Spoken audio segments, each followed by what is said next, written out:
Là, nous allons faire un grand beauté, c'est on va préparer le dossier, c'est on va démonter le dossier, c'est on va choisir. Que l'eau et l'assainissement soient marché réservateur pour les Européens et les pôles métropolitains. Merci de comprendre ça parce que c'est pour la Guadeloupéen. Je donne nous parler qui pour l'argent. Alors je vous dirais que sincèrement, je ne suis pas fâché. Je dirais que c'est malheureux d'arriver là, puisque cela fait 2 ans que ça dure. Alors ce qui est important pour que le public comprenne, c'est que j'ai eu un marché avec le CSBT, cela fait 1 an et demi. Donc c'est un marché qui concerne l'eau, 300 000 € minimum et 3 millions maximum. Il s'avère que sur la première année, on m'a commandé pour environ 1,2 million et aujourd'hui, on me doit effectivement environ 800 000 €. D'accord ? À chaque fois que je me présente au CSBT, on me dit qu'on va me payer, qu'on fait des ordres de priorité, que c'est le payeur qui ne paye pas, mais finalement, l'argent n'est pas sur mon compte. Donc aujourd'hui, j'ai dit je ne peux plus attendre, donc je m'avance pour qu'on me paye.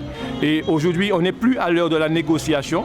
On sortira devant le barrage quand l'argent sera sur le compte. Alors ça, c'est le premier point bloquant.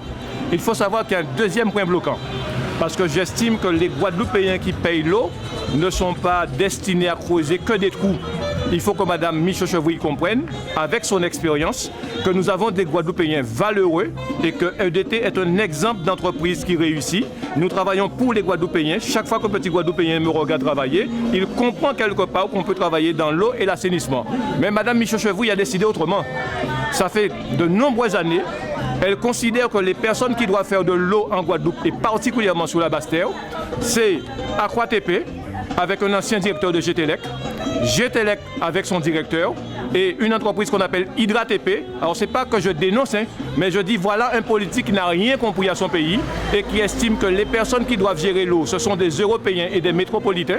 Donc on casse les Guadeloupéens, on méprise les Guadeloupéens alors qu'ils paient l'eau et logiquement, elles devraient comprendre le contraire. Ça, c'est le deuxième point. On ne veut pas de mépris parce que j'estime que le Guadeloupéen n'est pas un macadam. Mais il faut savoir aussi qu'il y a pour moi ce que j'appelle le troisième point. Quand on gère ce qu'on appelle le monde des marchés publics, donc à chaque fois qu'il y a un marché, quelque part, il devrait y avoir ce qu'on appelle un plan de financement. Et on a un problème à 2 niveaux.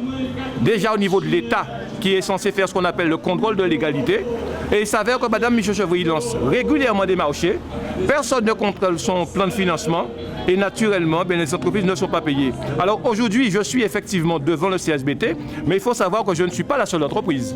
Et là où c'est encore beaucoup plus grave, et là il faut vraiment que le Guadeloupéen comprenne, comment quelqu'un qui se dit expérimenté peut avoir une gestion aussi désastreuse.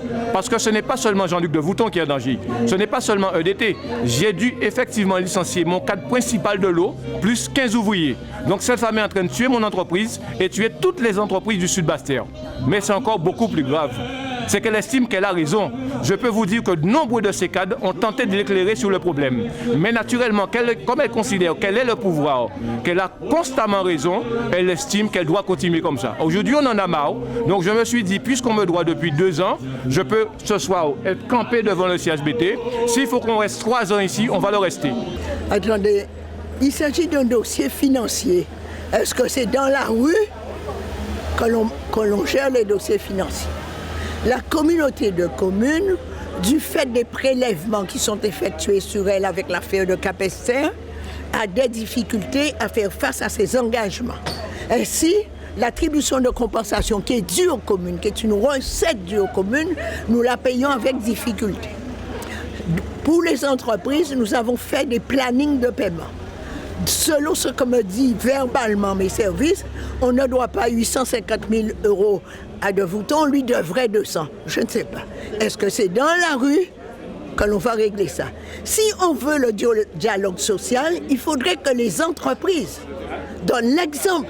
Monsieur Devouton aurait dû me demander une audience, venir avec ses papiers, et puis nous regardons ce que nous lui devons, nous faisons un protocole signé de remboursement qu'on notifie aux banques visées par le payeur et on cherche. Quand je vois M. Devouton parler et me menacer que je mérite une paire de claques, quand je vois M. Devouton défiler avec des adversaires politiques, je dis que c'est une affaire politique, d'autant plus que comme par hasard, ça correspond à une grève qui a lieu devant la mairie où on demande au maire de payer des journées de grève.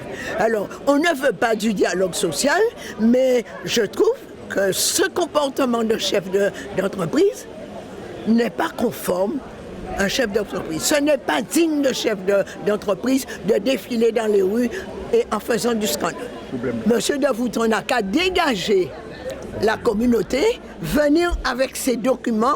J'appellerai mes services financiers et mes services de travaux. On va vérifier et nous allons signer un protocole de remboursement qui sera notifié aux payeurs avec priorité. Voilà comment on règle le problème, mais pas en faisant des défilés dans la rue. Moi, chef, oui, a dit ça, mais il faut savoir qu'un an courrier un mois daté du 24 novembre, ou en commandé, quand il a passé si renouvellement marché moi. Alors on va voir pour savoir que en son Guadeloupéen qui pas menti, il pas jamais daigné répondre moi puisqu'il a estimé qu'il a fait ça il voulait. Mais il peut pas dire qu'il pas recevoir courrier là ça. OK? En un marché si Capesté, normalement il a fait tout travail Capesté, mais il a décidé de démonter DT, fondre DT, pas payer DT, pas passer commande et moun Capesté qui a vrai business. Donc faut moun Capesté savent que c'est ma chèvre qui a bloqué. Il a besoin de son argent, c'est lui à faire le plan. Je le mets au défi de dire qu'il m'a présenté une audience. Je ne l'ai jamais reçu, je ne l'ai jamais vu. Donc s'il dit, tant que le virement n'est pas fait, c'est que le payeur a reçu un mandat. Parce que ce n'est pas moi qui paie. Je donne au payeur l'ordre de payer.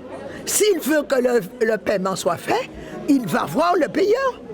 S'il veut que le paiement soit fait, je peux le recevoir, appeler le payeur et savoir pourquoi il n'est pas payé. Mais il vous dit, tant que le virement n'est pas fait, c'est pas moi qui paie, c'est le payeur qui paie. Alors, c'est du spectacle qui, comme par hasard, est associé au spectacle de Bastien.